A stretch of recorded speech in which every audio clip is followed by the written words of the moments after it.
But in the meantime, I like to ask our judges to introduce themselves. So, George, may I just ask you, in the meantime, I will set up the presentation. Hi, good evening, everyone. My name is George Parrish. How are you tonight? Good. Thank you.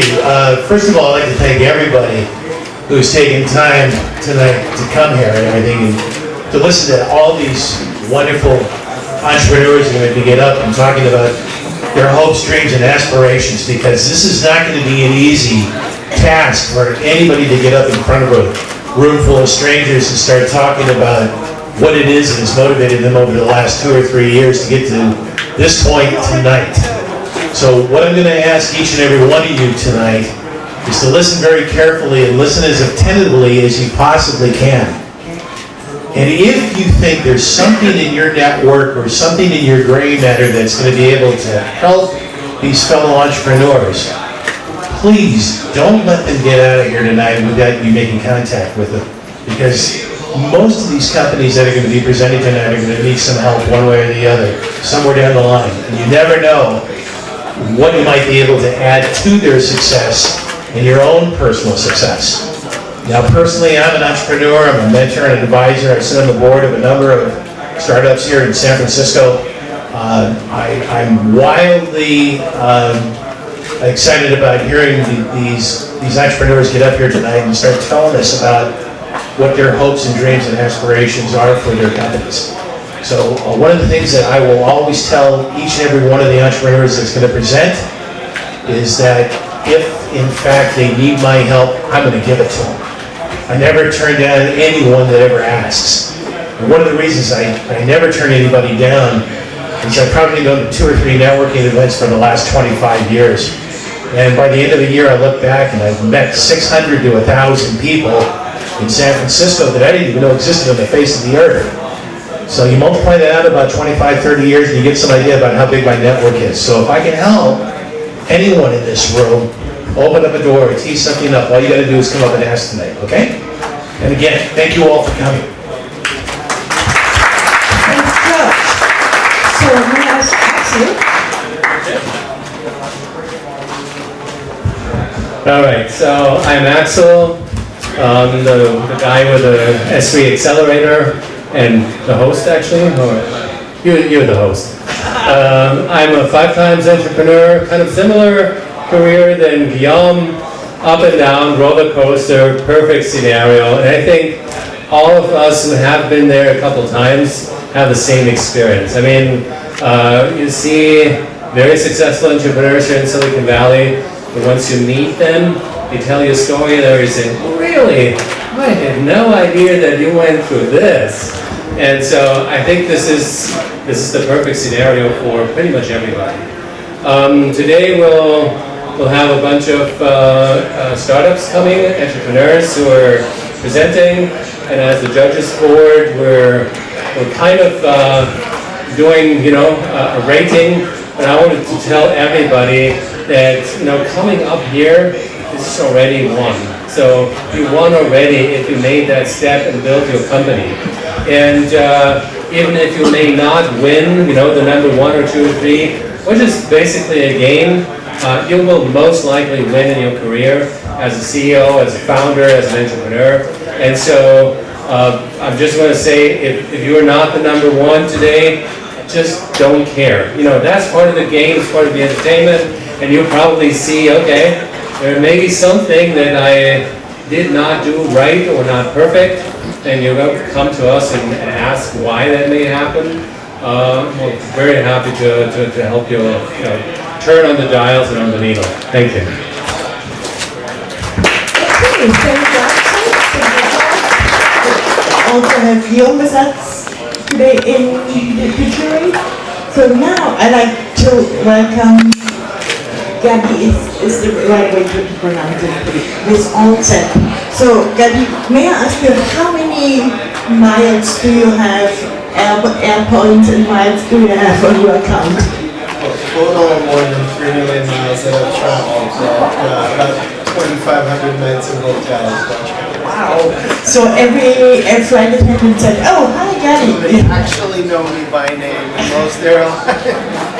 Okay, Gabby, you have 3 minutes, and yeah, goodbye. Thank you. Thanks everybody for coming, and thank you to the judges for taking from your sweet time. And actually, thank you, Guillaume, for we had one of our first investor meetings in his office, so that was interesting. My name is Gotti. I'm the co-founder and CEO of AllSet. AllSet uses big data to personalize and automate travel bookings.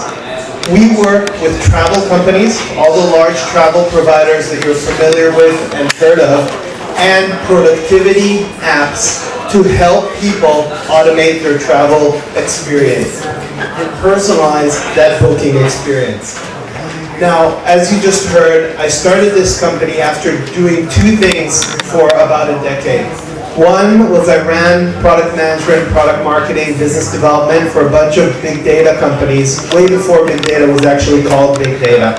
So we started with data warehousing and data mining and data analytics and natural language processing, and all of that has now coalesced and come together into the world of big data. The other was travel in that period of a decade, 2.1 million miles, and stay in hotels 1,500 nights. And when my last company, Merced, was acquired in the middle of 2012, I took a step back and said, what next? I said, you know, travel booking really sucks. Right? It's not good. And if you look at how it looks today, you go to any booking site, right, Expedia, Priceline, or the corporate booking tools, and you get a random list of hotels that has nothing to do with who you are, what your preferences are, what you're interested in. And then you spend an hour, 2 or 3 to try to find the right hotel or the right travel booking for you. But let's look at some of the other solutions that are out there. And I'm geeking out here with my preferences on Netflix. But if we look at Netflix or Amazon, you can see that they're personalizing the experience. And what you see in travel today is as though Amazon would shred their customer list every night, which is ridiculous to imagine, but that's exactly what happens with all the travel providers. So what we said, let's personalize that. Let's learn a traveler's preferences based on their past history. Let's categorize the inventory in a much deeper way and extract traveler sentiments from millions of traveler reviews so we can tell you exactly what the right hotel is for you whenever you're going to travel.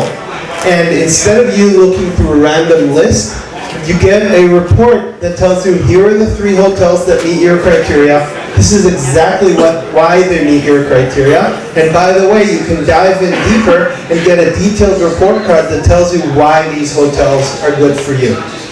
We have an API that we work with all the different travel providers and enable them to do and provide this service to all of their users.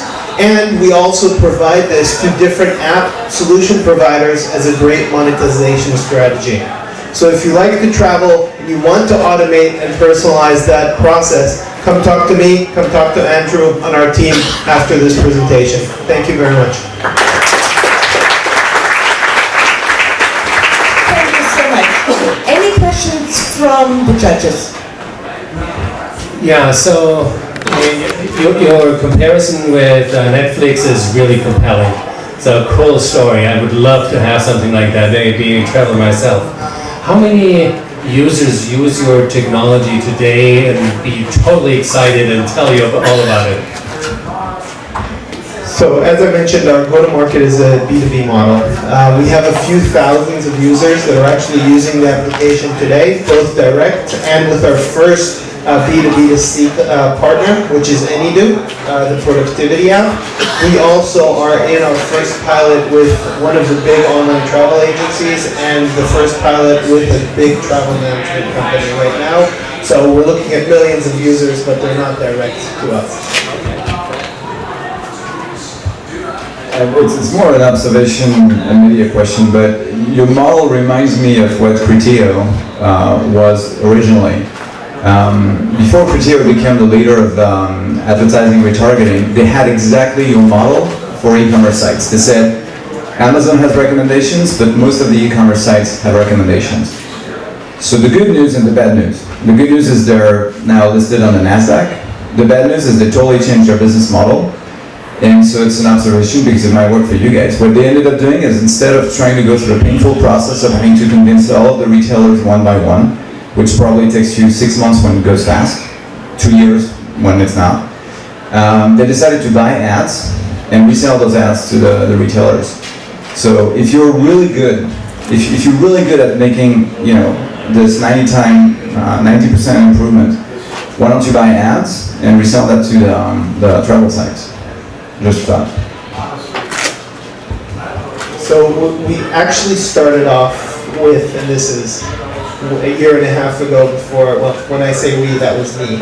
The notion or the concept was a B2C model, and I very quickly understood that what you can do in a lot of other markets, you can't do. The concept of buying ads just doesn't work in travel. If you look at the budgets some of the large travel providers have, like Booking.com, which spends $1.1 billion on advertising, Expedia, which spends $800 million on advertising. If you try to compete with them, you will go bust within 2 or 3 months. And none of the investors that we originally talked to was willing to invest in a B2C travel company because you can't compete. If you go in the B2B or the B2B2C model, you have a chance to at least get started and then decide if you want to make this pivot into the B2C space. What we do is not, but we can take it. What's your projection for year one revenues? Year one or a year from here? Year one when you're not in beta. So we launched a couple months ago. Projection for year one, as long as we can sign up the large customers that we're looking at, it's around $2 million.